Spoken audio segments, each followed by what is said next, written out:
Hello Kindred Longevity Lifestyle Designers, this is Gavin here, secretsoflongevity.com. Something that I always found very peculiar, perhaps more in my period of naivete around the scientific evidence that supports natural health. Well, I had all these assumptions about natural health that I continued to kind of adhere to, not necessarily from a scientific background, just from an intuitive point of view. And over the years, the majority of that has been corroborated by scientific evidence that I've come across. But I think a lot of people in the world of natural health have a similar view that I used to have, or way of talking about and disseminating information. So the whole world of natural health is often seen as very pseudoscientific. And I find that a difficult thing to work with because we want to get more people on board with a lot of things I'm talking about.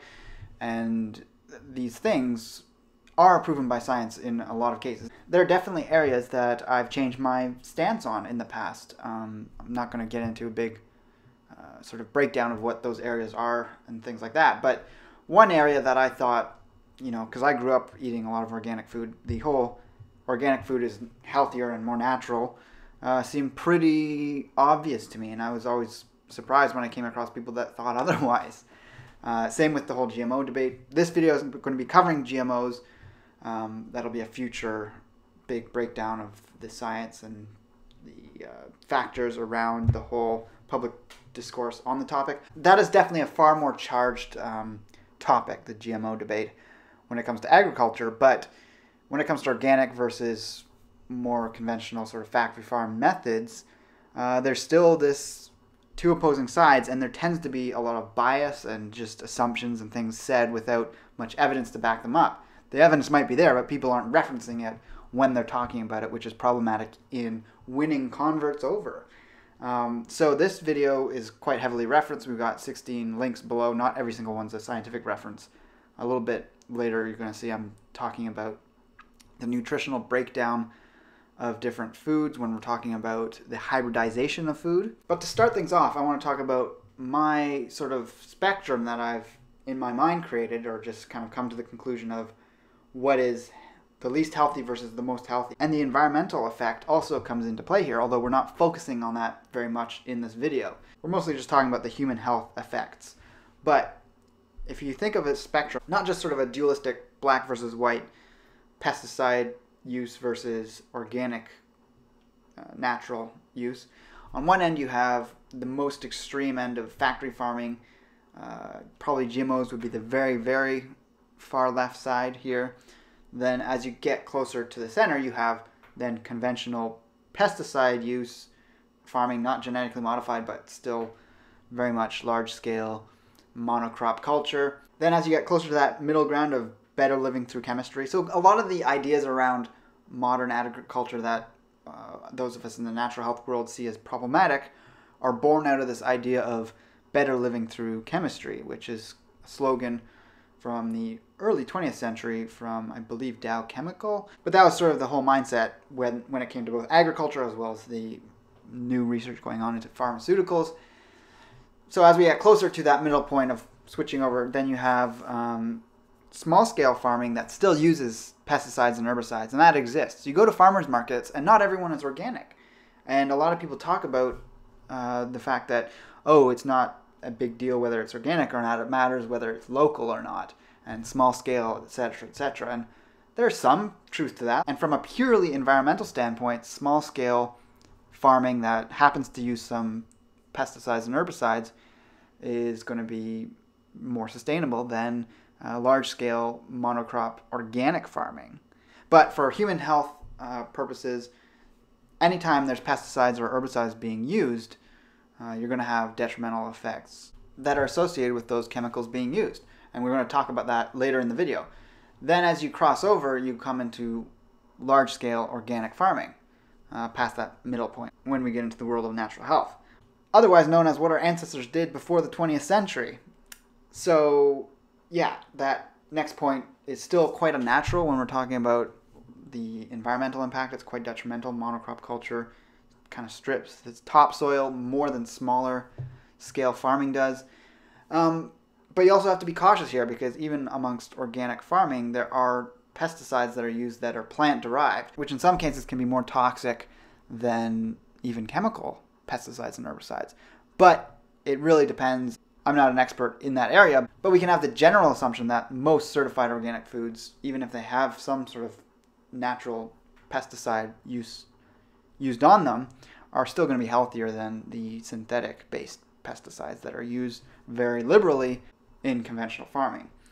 So then we start getting into the area which I think is really what everyone needs to be focusing on as being most optimal, is getting to smaller scale organic farming.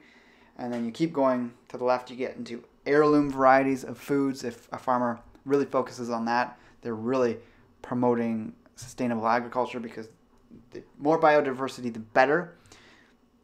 Then you can get into permaculture. Then eventually you get back to completely wild food.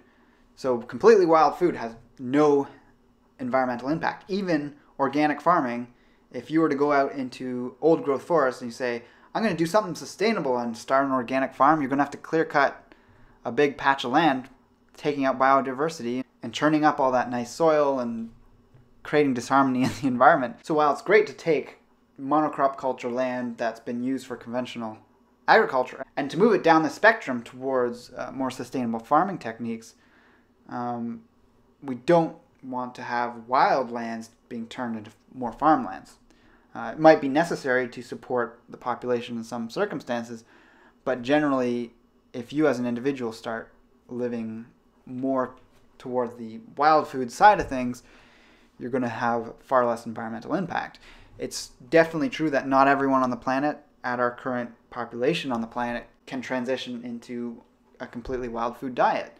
But individuals that do that and that start to support that way of doing things starts to move things towards more sustainability of the areas that they collect that food from. So forests, grasslands, even deeper woods, or various other areas that in many cases would otherwise be turned into farmland, which not only hurts the soil but also hurts the animals that would have lived in that environment had it not been changed over. So any link that I mentioned in this video, I'm going to number off, and you can just go into the drop-down section below to find it. And before that, you'll see some other links, such as my Patreon page, if you feel like you want to help support this channel and the videos I put out. I greatly appreciate any money you can pledge towards me on a per video basis, and it greatly helps me in producing more of this content, and there's a lot of rewards that you get in return the more you decide to pledge. So link number 1 below is an article just talking about, and by the way, this is the UN that has put out this report, that calls for the transformation in agriculture. So this is a very large government body, overarching government body. I'm not a fan of that, but it's nice to see for a change that there are actually in support of organic farming techniques and small-scale farming techniques. And they're saying that that is the direction the world needs to go if we're going to see improvements in sustainable agriculture. So this is completely at odds with the narrative that we hear in the media that is apparently what governments, big centralized governments, are recommending in terms of more monocrop culture based ways of farming. As we know, for those of us that are kind of tuned into this thing, that's increasingly becoming associated with really poor outcomes, not just for the farmers, but also the land, the topsoil, and those types of things. Links number 2 and 3 below are actually the same study. Link number 2 is just the article written on the university website that conducted this study, for those of you that want to read that in a more elaborate breakdown. But link number 3 is the pure PubMed study, if you prefer to read it that way. So this was a study in 2014 that is the largest study yet, or meta-analysis, so a large encompassing study that looked at 343 smaller studies that were all on the topic of comparing conventionally grown produce against organic produce, comparing a whole wide range of things. And they came out with the results that there was better nutrition overall, whether it was various types of antioxidants within the food, phytochemicals, but also various vitamins and minerals were in higher concentrations. Now, this was a controversial study. I'm not going to get into all of the naysaying that was put out about it, but of course this side that really heavily promotes the GMO monocrop conventional pesticide-ridden agriculture was very upset about this. So they pointed out all the flaws that they saw, and there was some scientists that had done previous studies, meta-analyses on all these studies that were available, and they left out certain studies because they didn't fit their criteria. I'm not a scientist, I don't have a lot of experience in disseminating studies to that degree, so I can't say for sure what the problems were or whether those concerns about whatever problems they claim were there are valid or not. But one thing's for sure, it's kind of irrelevant if there's a nutritional difference between monocrop cultured food and heavily pesticide-laden food and organic food, because the major thing that causes problems is, number one, the pesticides on them, as we're going to get to later in the video. But the other big thing is the environmental impact. And that side of the equation tends to view farming also in a far more industrialized way. So this has led to the push for greater crop yields and really breaking down every tiny component of the entire farming process, streamlining it, cutting corners, and this has led to the use of things like pesticides because they can get better yields apparently. Link number 5 below talks about why over the last 50 to 70 years we've seen a decline in nutrient density within food. They can't yet 100% say it is because the conventional farming practices has resulted in lower mineral content within food, but it's looking like that's going to be the case if more studies come out. That's kind of the direction things are headed in terms of these findings. But another factor that definitely plays in there is that food gets selected for being larger volumes. And so say you have a tomato plant and each year you take the seeds from the plants that were producing the largest tomatoes. Well, anyone who's bought cherry tomatoes versus whole big plump tomatoes, and it can vary depending on season, but generally the cherry tomatoes are bursting with flavor and the larger tomatoes are less like that. And that's because there's often a similar amount of nutrition that the plant puts into a tomato, but if you select for larger tomatoes, it's the same amount of nutrition, but it's dispersed over a greater size. So part of this drop in the nutrition of crops over the last 50 to 70 years could be related to that, but there's likely other factors in there, such as dropping mineral density within topsoil due to pesticide, herbicide use, as well as the petroleum-based NPK fertilizer. And then link number 6 below talks about how organic farming is one of the solutions to slowing down and reversing the loss of topsoil. And this is in the Scientific American magazine or journal. And it talks about how over this last 60 years, this is what has really accelerated the soil degradation effect. And we're losing at this point 30 football fields worth of topsoil all around the world a minute. So this article is actually saying that there's about 60 years worth of farming left with the amount of topsoil we have. This is a horrific problem. If all the topsoil goes, we're going to live in a dust bowl for the entire planet.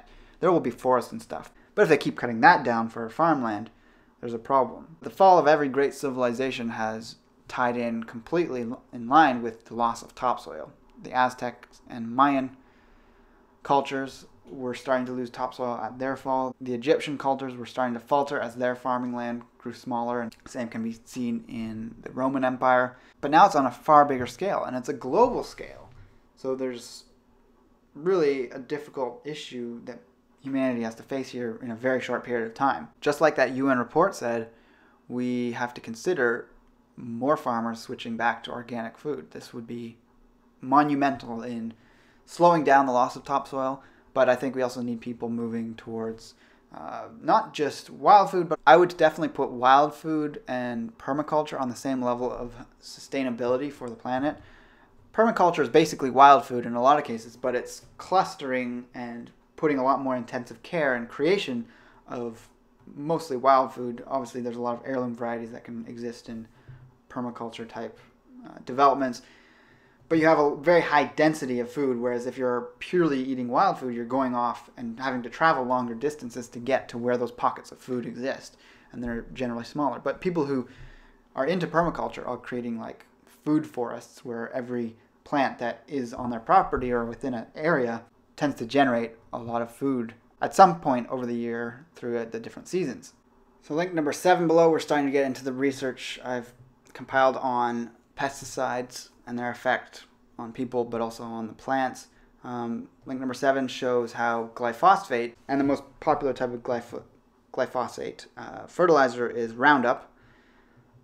It can increase the uptake of certain heavy metals and toxic metals and minerals, and there's some that are actually blocked by it, interestingly, but there's definitely several, such as cadmium, which are greatly increased in the uptake by the plant. So not only is the effect that we're getting if we're consuming pesticide-laden food, there's an effect from the pesticide itself, which varies depending on what type it is, but we're also getting the plant absorbing more toxic compounds due to the change that happens to the plant itself. Link number 8 shows that the same effect has resulted or is being looked at as being connected to some kidney issues in Sri Lanka, and it's been found to destroy the renal tissues of farmers, and it's actually exacerbated by hard water, which in certain environments where they have hard water creates a lot of these metals in the body to become nephrotoxic metals, meaning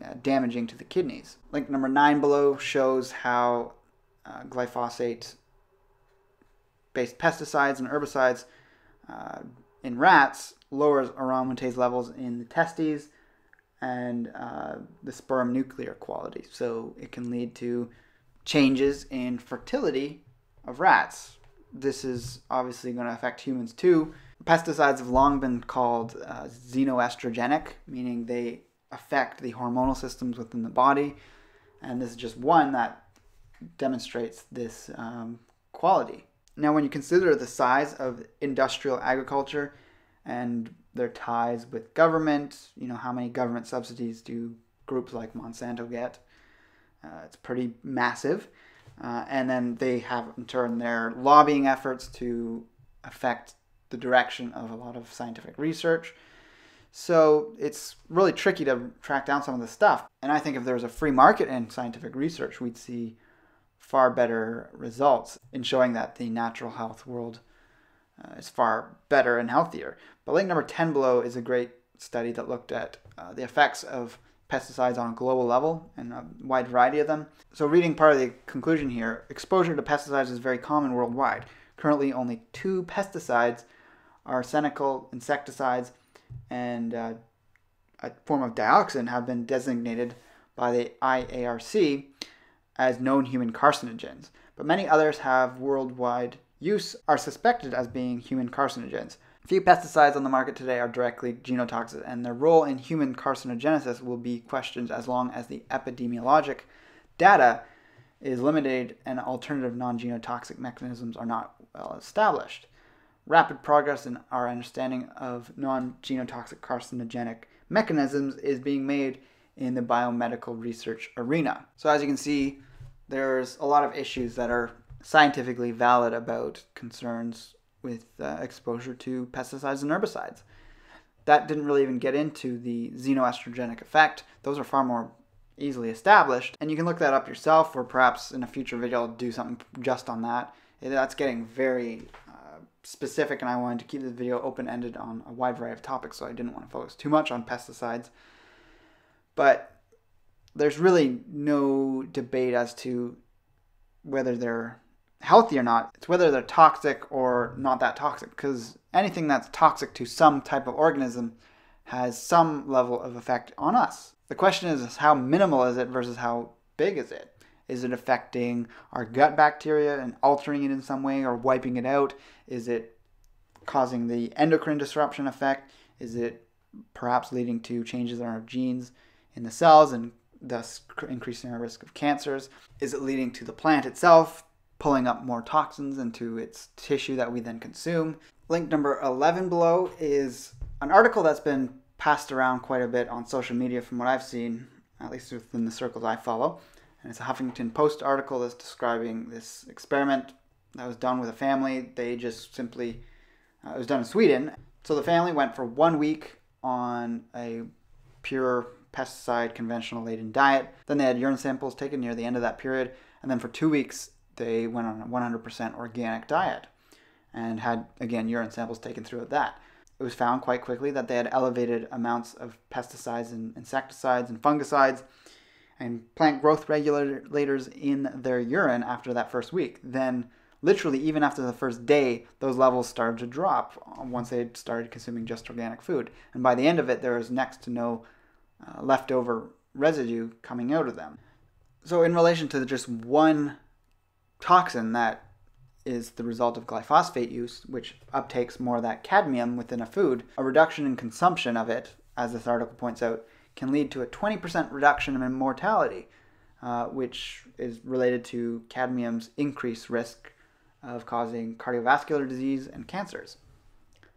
Even just for that one thing, is it worth spending 10-15% more on your food to just get organic food if it's going to give you a 20% greater chance of surviving to an older age? I think it is, but there's far more benefits than obviously just this prevention of cadmium in your food. There's a whole wide range of toxins, there's better endocrine health, there's better environmental health, so we really need to get going on convincing people of the benefits of organic food. There's better ways to go still, but getting people started on organic food, certified organic food, is the way to begin. So definitely pass this video to anyone that's a naysayer. Now, links number 12, 13, and 14 below are looking at the nutritional composition of 3 foods. We're not talking at this point really about organic or non-organic. We're looking at the wild variety versus the more hybridized varieties of food. So every food in conventional farming, whether it's broccoli or cucumber or tomatoes, lettuces, various grains, all these things originated from a wild food, which in most cases looked nothing like the modern conventional food. If you take these modern conventional foods that have been hybridized to be very tame and in a lot of cases very tasty because they've eliminated a lot of the bitter compounds within the food, which have their own health benefits. But if you take that plant and put it out in the forest, in a lot of cases it doesn't have enough hardiness to survive, or it doesn't survive for many generations and it can't spread very well. So when we talk about wild foods and more heirloom varieties of foods being healthier, it's because there's a lot more of this wild nature within it, which transfers to us when we eat it. Whether it's the bitter compounds, which are the medicines in the food, which in a lot of cases are considered toxins, but they're in small enough amounts that consuming them on short-term bases, which is why our ancestors rotated foods, and if you just eat seasonally, that happens anyways, they have a tonifying effect on the body. So anyone who says there's toxins in spinach or there's toxins in this random green doesn't really know what they're talking about, because unless you're talking about a 100% toxic food that kills you, these toxins are in such tiny amounts that it's kind of like the effect that your muscle has when you lift a weight. It breaks it down a little bit, but it heals and repairs and comes back stronger. So within herbalism, there's the idea that slightly toxic plants, and people think, oh my god, a plant is toxic, but we're talking about very tiny amounts, and you can take this plant for 2 weeks and then you go off it and your body comes back and rebuilds healthier. There's no noticeable toxic effect, but if you kept taking that plant for an indefinite period of time, it would wear down on your system. So for example, kale. It's a very conventional food and very popular nowadays. It has a toxin in it that is a goitrogen, and over time, it suppresses your thyroid, so your metabolism can slow down. But in a short period of time, it's healthful. You probably want to stay away from goitrogenic foods if you have very severe hypothyroidism. But then the same thing is said about spinach. It's got some oxalates in it. If you're someone that's very prone to kidney stones or you're currently dealing with kidney stones, you might want to stay away from it. But an ordinary healthy person can consuming on and off. No one really consumes foods exclusively for long periods of time, but plant foods need to be rotated like that. So one we're going to look at here is wild mustard, and the wild mustard, which is a brassica, has led to the development of a wide range of foods from kale, broccoli, cauliflower, Brussels sprouts, and there's a wide variety of other ones as well. They all come from wild mustard. All those foods I listed were bred from that same plant, and they just took different shapes, but they have a lot of similar base elements to them, and they have similar nutrition within them as well in terms of what the plant is most dominant in. But we're going to look at the nutritional composition of mustard greens. This isn't actually wild mustard per se. It's very close to wild mustard, but it's a more cultivated variety. So the equivalent to this would be like, there's cultivated dandelion, then there's dandelion you find out in the wild. They're actually fairly different plants. Wild dandelion tends to be smaller, has a stronger flavor. You can kind of tell the difference, but they look fairly similar in shape. So wild mustard, while it's even stronger than the cultivated mustard, that still has that same very strong flavor, has a similar shape and look to it. Then we're going to look at kale, which again kind of looks like mustard. It's a little frillier, it's changed. And then obviously broccoli is so completely different, and you'll see the dramatic change in the nutritional content of it. So in each case, we're going to look at 100 grams of this food. Now if we start with beta carotene, vitamin A, not actually real vitamin A, but the precursor to it, we have 101% within 100 grams of mustard greens. You have 272% in kale, so it's actually higher in kale than the mustard greens. Then only 20% of your daily value from broccoli. Then with vitamin C, you have 67% from broccoli. You have 68% in kale and 117% in mustard greens. So again, it's highest in mustard greens. Obviously, the kale had the higher vitamin A content. If we go down to vitamin K, it's actually highest in kale again, but in mustard greens, 215%. The kale is 1,021%. And the broccoli is 110%. So no matter what you eat in that case, you're getting lots of vitamin K. But vitamin K is a great vitamin that a lot of people are somewhat deficient in some cases, unless they're eating a good amount of vegetables. I didn't really talk about the macronutrients, but similar composition, although kale has the lowest protein content. There's 1 gram of protein per 100 grams of the material.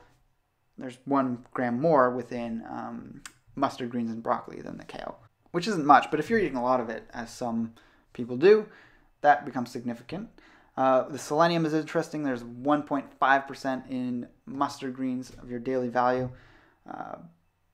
1% in kale, and 1% in broccoli. So we're actually moving on to minerals, and I actually went down to the bottom of the list. I meant to go to the top. Calcium. A lot of people think of broccoli as a good source of calcium.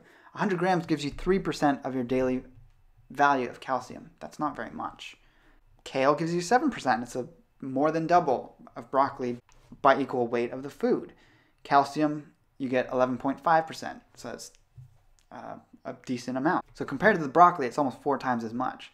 Copper, which is a great mineral that some people can become deficient in, 18% of your daily value from the mustard greens. Only 8% within kale, and within broccoli, a measly 2%. Potassium, 4% in broccoli, 7% in kale, 8% within mustard greens. Iron, 20% in mustard greens. That's a really big thing that people consume greens for. And people think of broccoli as being high in iron. Kale, 5%. So already, between the mustard greens and the kale, there's a 4 times difference in iron content. 3% in broccoli. Very meager amount. Zinc, 2% in broccoli. 2% in kale. 2% in mustard greens. Okay, there's no difference in zinc content. That's why you need to get your animal foods in there. Manganese, 21% in the mustard greens. 21% in kale.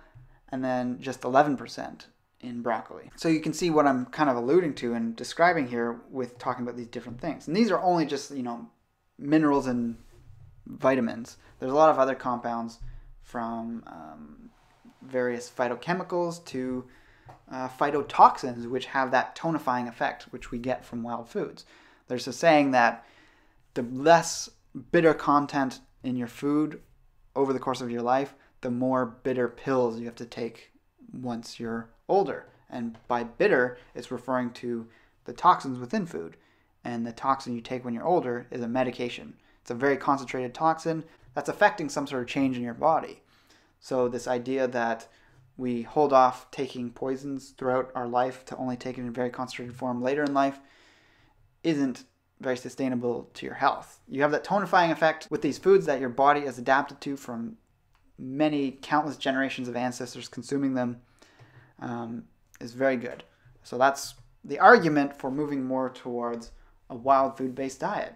Next, these last 3 links are all examples of wild foods within indigenous populations. Link number 15 shows that the wild diet of Papua New Guinea tribes was very mineral dense, despite the lack of animal foods in their diet. So for whatever reason, those tribes had trouble getting enough animal foods, but the high mineral content of a lot of the plant foods they were eating kind of made up for that, and also the protein content of them. Link number 16 shows the very nutritionally dense quality of the wild greens that was consumed or is consumed in certain tribes in Mali. And then link number 17 looks at 2 Eastern Nigerian tribes of people, and it just shows things like the very high sources of zinc from a certain type of seed that they'd consume. The shiwaka leaves increased breast milk production and helped expel intestinal worms. And they were also very high in fiber, phosphorus, magnesium, manganese, and were adequate sources of calcium. And this was all compared to sort of the conventional foods that were available in more rural areas in these areas of the world. So people who really don't have much, if they can remain on a diet that has some component or a high component of wild foods, they have better health, generally speaking, than the more rural, urbanized peoples of those areas. So I really want to know what your take is on this video, what you thought of the data I presented, and I also want people to share this video to get the word out on a lot of these things. This is a really important area that people start to pay attention to and have more people transitioning to these ways of living. The idea of wild food and permaculture is also a great defense against economic calamities, because there's always the wild available to us. No matter how poor we get, it's an investment of time to just go collect wild foods, which is a great strategy for anyone facing those types of troubles. And of course, the added health benefits just make it a phenomenal option, which everyone should have some component of within their lifestyle, in my opinion. So with that, check out the links below, like, favorite, and share the video if you feel so inclined. And with that, I'll talk to you again soon. Take care and embrace life without limits.